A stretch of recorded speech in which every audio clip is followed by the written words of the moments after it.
মহান আল্লাহ রাব্বুল আলামিন বলেন, আল কারিয়াতু মাল কারিয়া ওমা আদরাকা মাল কারিয়া।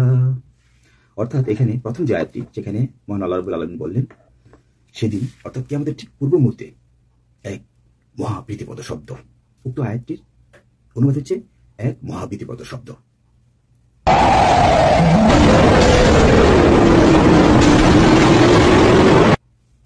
শব্দটি শুনতে পেলেন, অর্থাৎ আমরা জানি না আসলে শব্দটা কেমন হবে, তবে অত্যন্ত মহাপ্রীতিপদ যেহেতু আল্লাহ রাব্বুল আলামিন উচ্চারণ করেছেন, তাহলে এটা সম্পর্কে আমরা আসলে কল্পনা করতে পারবো না। তারপরে আয়াতে আল্লাহ কি বললেন, যে তোমাদেরকে কিসে বুঝাবো, কিসে জানাবো, তাফসীরে যেটা এসেছে যে আসলে এই মহাপ্রীতিপদ শব্দটা আসলে কেমন হবে এবং সেটা কতটা ভয়ঙ্কর হবে। আল্লাহ আমাদেরকে সেই মেসেজ দিচ্ছেন খুব হতাশাগ্রস্ত হয়ে, যে তোমাদের কিভাবে বুঝাবো আমি। তারপরে যে আয়াত দুটো, ইয়াউমা ইয়াকুনুন নাসু কাল ফারাশিল মাবসুস ওয়া তাকুনুল জিবালু কাল ইহনিল মানফুস। তারপরে দুটি যে আয়াত বললেন, ইয়াউমা ইয়াকুনুন না যে আয়াতটি, অর্থাৎ আল্লাহ রাব্বুল আলামিন বললেন তখন মানুষগুলোর অবস্থা হবে অত্যন্ত বিক্ষিপ্ত পতঙ্গের মতো। মানুষগুলোকে বিক্ষিপ্ত পতঙ্গের মতো তখন উঠতে থাকবে। অর্থাৎ যদি বলি আমি, যে অনেকটা মানুষ কিংকর্তব্য বিমূঢ় হয়ে পড়বে, কোথায় যাবে না যাবে তার একটা অস্থিরতার মধ্যে পড়ে যাবে, দিক বিদিক ছুটাছুটি করবে, যেটাকে মহান আল্লাহ রাব্বুল আলামিন অর্থাৎ তাফসীর থেকে যেটা আসছে যে তারা হবে বিক্ষিপ্ত পতঙ্গের মতো।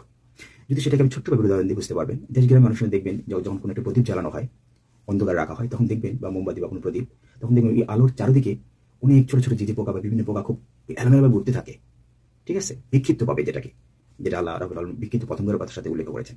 তো ঠিক মানুষগুলোর অবস্থাটি কেমন হবে, দিকবাদিক হয়ে পড়বে, এমন একটা বিকট শব্দ সে পাগলের মতো হয়ে যাবে, কোথায় যাবে কি করবে না করবে, জাস্ট এটাই বোঝানো হয়েছে।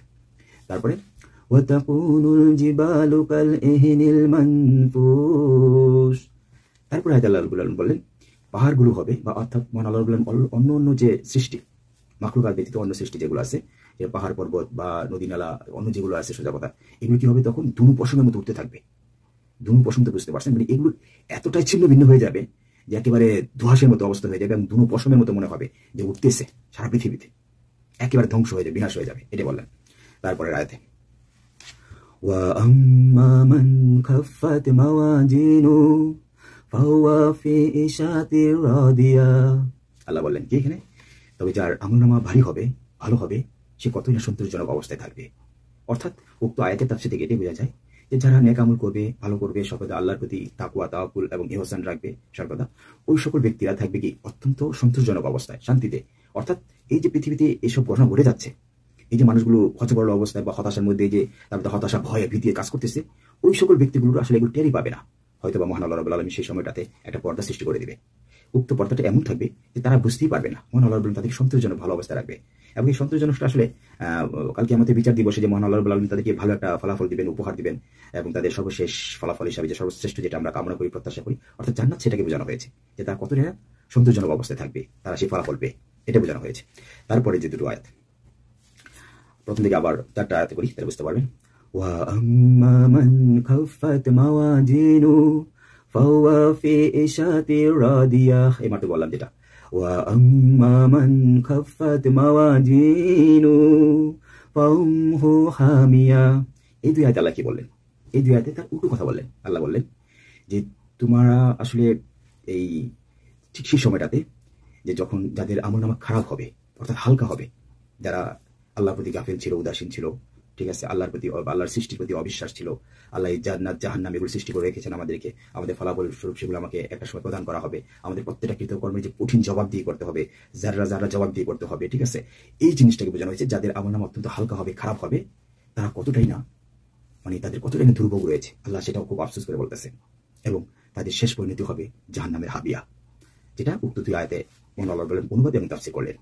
আচ্ছা, ঠিক আছে, এই দুটো গেল, নাকি জাহান্নামের হাবিয়া তাদেরকে নিক্ষেপ করা হবে। লাস্টে কি বলেন আল্লাহ, মহান আল্লাহ বলেন ওমা আদরাকা মা হিয়া নারুন হামিয়া।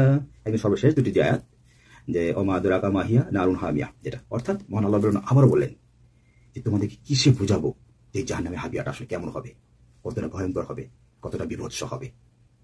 তারপরে লাস্টে নারুন হামিয়া, অর্থাৎ এটা হবে এক প্রজ্বলিত আগুন। অর্থাৎ প্রজ্বলিত আগুন বলতে এটি বোঝানো হয়েছে যে কালকে আমাদের বিচার দিবসে জাহান্নামগুলো থাকবে অত্যন্ত ক্ষুধার্ত, এবং সেখানে দাহ দাহ করে আগুন জ্বলতে থাকবে, এবং সেখানে আমাদেরকে, মানে অর্থাৎ যারা খারাপ আমল করবে, যাদের আমল নামা হালকা হবে, তাদেরকে সেখানে জাহান্নামে নিক্ষেপ করা হবে, এবং সেটি হবে তাদের এই কি বলবো এটাকে, অনন্তকালের তাদের বাসস্থান সেখানে, সেই ভয়াবহ জাহান্নাম। এই হচ্ছে পুরা সূরা আল কারিয়ার সামান্য 11টি আয়াতের